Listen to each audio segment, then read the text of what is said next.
කෙන්ද්‍රී ගාලා වැඩකුත් නැහැ. කයිය ගාලා වැඩකුත් නැහැ. ලැබෙන මුදල ප්‍රමාණවත් වෙන්නේ මාස දෙකකට තෙල් ගේන්න විතරයි. මේකට මේ తాවකාලික චූන් ගන්න නැතුව මේ ඔක්කොම මිල වැඩි වෙන්නේ රුපියල අප්‍රමාණ වීමත් එක්ක. ඒකට අත් වශයෙන්ම දැන් රුපියල අප්‍රමාණය වීමත් එක්ක ජීවන වියදම සැලකිය යුතු මට්ටමකින් ඉහළ යමින් පවතිනවා.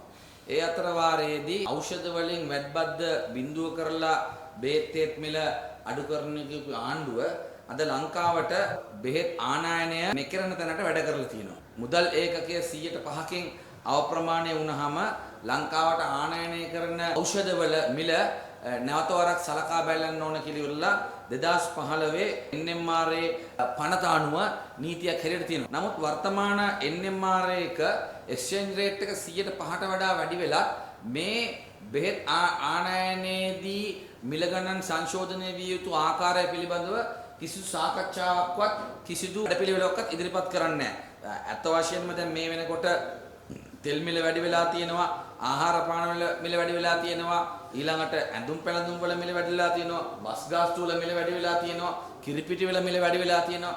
මේ ඔක්කොම මිල වැඩි වෙන්නේ රුපියල අප්‍රමාණ වීමත් එක්ක. එතකොට 100%කට වඩා අප්‍රමාණය වුණාම මේ පිළිබඳව සාකච්ඡා කරලා සංශෝධනය කරන්න තිබියදී මේක නොකිරීම හරහා විශාල අනතුරක් තියෙනවා.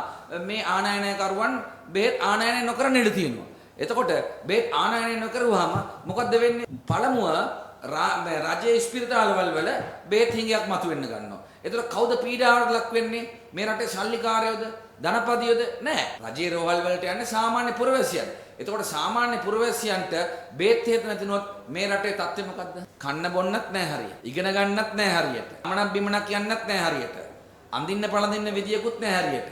අඩුම වශයෙන් ලෙඩක් දුවක් හැදුනම බේට් ටිකවත් ස්පිරිතාල නැති වෙන තත්ත්වයටපත් කරන්න මේ NMRගේ කණ්ඩායම වැඩ කරනව නම් මන් දන්නේ සෞඛ්‍ය අමාත්‍යතුමා සතිපතා මාධ්‍ය හමුවට ඇවිල්ලා මොනවද කියන්න කියලා. ඒ නිසා අපිට කියන්න තියෙන්නේ වර්තමාන රජය එක් ශේෂ්ඨ වෙන වෙනම අරගෙන සමහරලාට උත්තර දෙන්න ගියාම සමස්තය මග ඇරෙනවා. රුපියල අප්‍රමාණයත් එක්ක විශාල ගැටලුවක් ඇවිල්ලා තියෙනවා. අනිත් පැත්තෙන් අද පොලි අනුපාතය 100%කින් වැඩි වෙලා තියෙනවා. දැන් ආණ්ඩුව රොකට් එකකින් කයිය ගහනවා මේ 355ට ගිය මේ ඩොලර් එක දැන් 336ට සෙටල් කරලා තියෙනවා කියලා ඉවරලා ඩොලර් එක අඩු වෙනව නම් හොඳයි.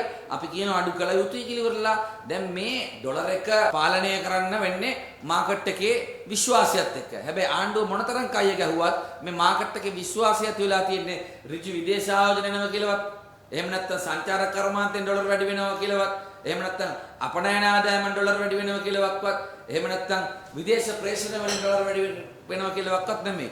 මේ සමතුලිතතාවය తాවකාලික සමතුලිතතාවයක්. මොකද මේ හෙට IMF එකේ වාරික දෙකක් පිළිබඳව සමාලෝචනය අවසන් වුණාම ඩොලර් මිලියන 700ක් ලැබෙන්න තියෙනවා. ඊළඟට මම හිතන්නේ ADB එකෙන් තව ප්‍රමාණයක් එන්න තියෙනවා. එතකොට ඩොලර් බිලියනයක් විතර පැමිණෙනවා කියන බලාපොරොත්තුවෙන් එතකොට මාකට් එකේ ඩොලර් තියෙනවා. එතකොට අවශ්‍යතාවය ගලප ගන්න පුළුවන් කියන එක තුල තමයි ඇවිල්ලා තියෙන්නේ. හැබැයි ඇත්ත වශයෙන්ම මැයි මාසේ මේ රටට තෙල් ආනයනය කරලා තියෙනවා ඩොලර් මිලියන 521කට. එතකොට මේ ලැබෙන මුදල ප්‍රමාණවත් වෙන්නේ මාස දෙකකට තෙල් ගේන්න විතරයි.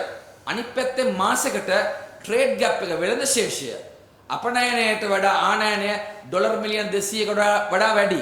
ඒ නිසා මේකට දීර්ඝකාලීන විසඳුමක් හොයන්න නම් මේ తాවකාලික ණය ගැනීම නෙමෙයි.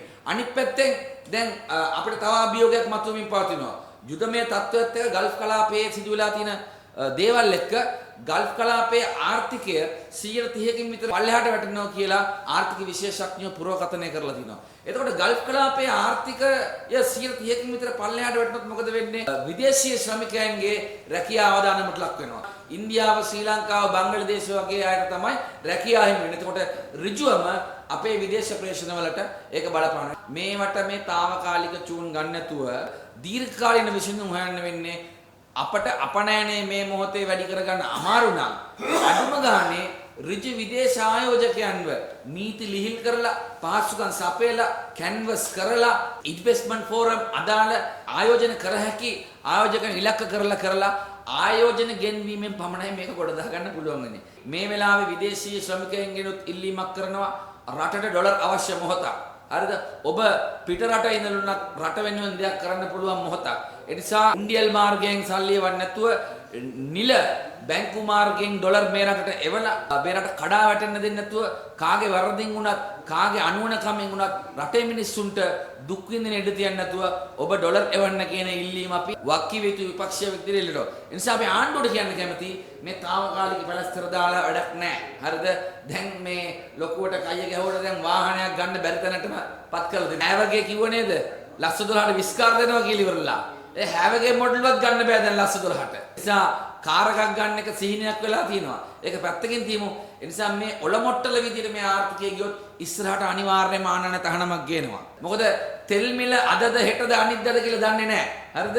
තෙල් සංස්ථාව කියපු විදිහට පසුගිය දවසක අපි ආංශික අධීක්ෂණ කාරක සභාවට ගෙන්නුවාම තෙල් සංස්ථාවේ සභාපතිවරයා ලබා දුන්නු පිළිතුර අනුව ඩීසල් ලීටරයක් තෙල් සංස්ථාවට කොස්ට් වෙනවා රුපියල් 561ක්. ඒ වගේම ආණ්ඩුව ගහනවා බද්දා රුපියල් 163යි 33. එතකොට රුපියල් 750ක් කොස්ට් වෙනවා තෙල් සංස්ථාව ඩීසල් ලීටරයක්. මේක 392කට වික්කහම ආණ්ඩුව තව රුපියල් 100ක් දෙනවා. 168ක බද්දක් ගහලා 68ක් තියාගෙන තව 100ක් දෙනවා. එතකොට තෙල් සංස්ථාවට ලැබෙන ඩීසල් ලීටරෙන් 492යි. තවමත් ශේෂය තියෙන රුපියල් 258ක්. එතකොට හිතා ගන්නකො 150ක් විතර වැඩි කරනවද නැද්ද කියලා ඉවරලා. එතකොට එහෙම තෙල් මිල වැඩි වෙලා හරිද ආනයනික බඩු භාණ්ඩ වල මිල වැඩි වෙනකොට මේ ආර්ථිකය හකුලවන්න අනිවාර්යයෙන්ම ඉදිරියේදී TV, fridge, washing machine, fan ඔයගේ දේවල් වලට තහනමක් පනවන්න ඉඩ තියෙනවා. මොකද නැත්තම් මේ වෙළඳ ශේෂය පියවන්න බෑ. ඩොලර් අවුල වහන්න බෑ. අනික තමයි දීර්ඝකාලීන විසඳුම් සෙවීමේ වටිනාකම තියෙන නිසා අවශ්‍යතාවය තියෙන ලබන අවුරුද්දේ මාර්තු මාසෙන් පස්සේ IMF ප්‍රෝග්‍රෑම් එක ඉවරයි. ඒ නිසා ආණ්ඩුවට ඔය මොන බයිල දේශපාලන වේදිකාවේ ගැහුවත් නේද? ජනාධිපතිතුමාම අර අම්පාරද ගෝජ පිළිගත්තේ දේශපාලන වේදිකාව කියන පිළිගන්න එපා කියලා.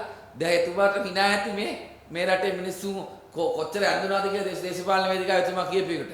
ඒ නිසා මාර්තු මාසෙන් පස්සේ තවත් IMF වැඩසටහනකට යන්න වෙනවා. දැන් ආජන්ටිනාවට දීලා තියෙනවා ඩොලර් බිලියන 44ක්. ඇමරිකානු ගරන්ටි එකකට යටතේ දීලා තිනවා ඇමරිකානු බිලියන ඩොලර් 44ක්. ජනතාව මේ මිලියන 46යි. අපේ රටේ ජනතාව මිලියන 22යි. අපිට හම්බෙලා තියෙන මිලියන 2.7යි. අපේ රටේ ජනතාව මිලියන 22යි. IMF එක හම්බෙන්නේ ඩොලර් බිලියන 2.7යි. ආජන්ටිනාවේ ජනතාවට මිලියන 46යි. IMF එක හම්බෙන්නේ ඩොලර් බිලියන 44ක්. ඉතින් ඒ නිසා කරුණා කරලා මෝඩ කතා කිය ඉන්න නැතුව තවත් IMF වැඩසටහනකට යන්න වෙන බව තේරුම් අරගෙන දීර්ඝකාලීනව ආදායම් වැඩි කර ගන්නවා කියන්නේ මිනිස්සුන්ව හිර කරලා මිරිකලා පොඩි කරලා බදු ගන්න එක නෙමෙයි. අනවශ්‍ය වියදම් අඩු කිරීම වගේම ඩොලර් ආදායම වැඩි කර ගන්න ඕන. ඒ නිසා අපනයන ආදායම වැඩි කරන්න විදේශ ආයෝජන එන්කරේජ් කරන්න කියලා තමයි අපිට කියන්න තියෙන්නේ. මට මතක් වෙනවා රණසිංහ ප්‍රේමදාස ජනාධිපතිතුමා ජනාධිපති වෙලා ඉඳද්දී 1990 ඉරාකයට සදාම් හුසේන් ඉලක්ක කරලා ඇමරිකාව ගැහුවා. මැද පෙරදිග යුද්ධයක් ආව දන්නව දනිති. ඒ කාලේ රණසිංහ ප්‍රේමදාස මැතිතුමා අද වගේ නාහෙන් අඬ හිටියේ නේ. ඇඟලුම් කර්මාන්තශාලා 200ක් හදලා අපේ රටේ අපනයන ආදායම ඩොලර් බිලියන 6-7-8කින් වැඩි කරලා අපේ ආදායම් වර්ධනය කරලා තෙල් මිල වැඩි කරේ නැහැ. ඒ විතරක් නෙමෙයි එතුමා ඒ විදියට අලුත් ආදායම් මාර්ග ඩොලර් ආදායම් මාර්ග අපේ රටේ ආර්ථිකයට එකතු කරපු නිසා ඒ කාලේ IMF එකේ කට්ටිය ලංකාවට ඇවිල්ලා එතුමාගෙන් අපොයින්ට්මන්ට් එකක් ඉල්ලුවා. ඕගොල්ලන්ට අපොයින්ට්මන්ට් එකක් ඕන නම් ඉරිදට එයාපෝට් එකට යන ගමන් කෙසෙල් වත්තට ඇවිල්ලා මාව හම්බෙන්න කියලා. නායකයෝ ආඩම්බර වෙන්නේ, නායකයෝ පොරටෝක් දෙන්නේ ඒ විදිහට ස්ථාවර ආර්ථිකයක් හදලා වේදිකාව පොරටෝක් දුන්නට වඩන්නේ ජනාධිපති කාර්යාලයට ඇවිල්ලා කේන්ද්‍රීය ගාඩන වෙන්නේ. එහෙම වුණාම තමයි මේ ආනයන සීමා දාන්න වෙන්නේ, පොලි අනුපාත වැඩි කරන්න වෙන්නේ, බඩු මිල වැඩි කරන්න වෙන්නේ. ඒ නිසා අපි ආණ්ඩුවට කියන්න කැමති දැන් මාස 20කට වැඩි ඇවිල්ලා දැන් පරණ ආණ්ඩුවට බැලලා වැඩක් නැහැ. කේන්ද්‍රීය ගාවල වැඩකුත් නැහැ. කයිය ගාවල වැඩකුත් නැහැ. දැන් පිළිගන්නේ නැහැ ඔයගොල්ලෝ කියන බොරු කතා ටික. පච වෙලා තියෙන්නේ හොඳටම. හොරු බවටත් මිනිස්සු හිතලා තියෙන්නේ දැන්. ඒ නිසා කරුණා කරලා මෙතනින් එහාට හරිය දීර්ඝකාලීන ඩොලර් ආදායම් ගේන්න අවශ්‍ය පියවර ගන්න කියලා අපි ආණ්ඩුවෙන් ඉල්ලීමක් කරනවා.